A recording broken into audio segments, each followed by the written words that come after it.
Berita Indonesia menginformasikan, mengawali tahun baru, banyak honorer baik K2 maupun non-K2 harap-harap cemas. Mereka khawatir penghapusan honorer akan diberlakukan sama. Dewan Pembina Honorer K2 Tenaga Teknis Administrasi Indonesia, Nur Baiti mengungkapkan banyak rekannya yang mulai mencium aroma pemutusan hubungan kerja PHK secara massal. Hal ini sangat merugikan honorer K2 Tenaga Teknis Administrasi yang masa pengabdiannya minimal 18 tahun. 2023 jadi tahun sedih dan menyeramkan bagi honorer. Kelam, kata Nur kepada jpnn.com.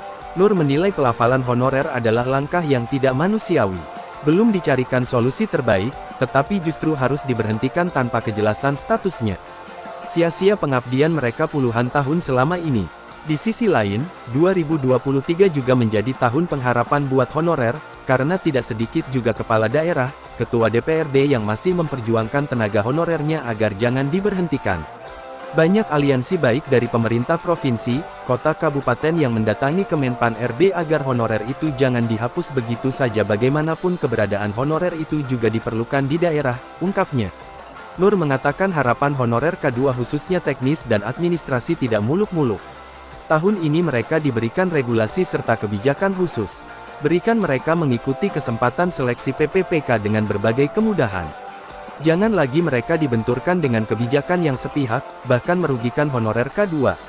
Saya percaya kok masih ada hati nurani pemangku kebijakan di pemerintahan pusat yang tidak akan menghilangkan pengabdian honorer K2, terangnya.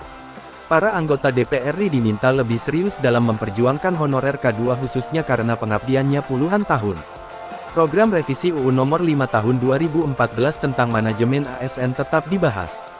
Jangan apalagi minta inisiatif saja, tapi pembahasannya zonk. Begitu juga dengan Pansus Gabungan Lintas Komisi Penyelesaian Honorer segera dibahas. Jangan sekedar menjadi catatan saja, tetapi benar-benar dilaksanakan. Rasanya sudah terlalu banyak pengharapan teman-teman administrasi. Sudah banyak korban PHK karena implementasi honorer, ucapnya. Dia pun meminta baik pemerintah maupun DPR RI berhenti PHP pemberi harapan palsu, honorer lagi. Semoga di tahun 2023 mimpi-mimpi honorer K2 tenaga administrasi menjadi ASN bisa tercapai.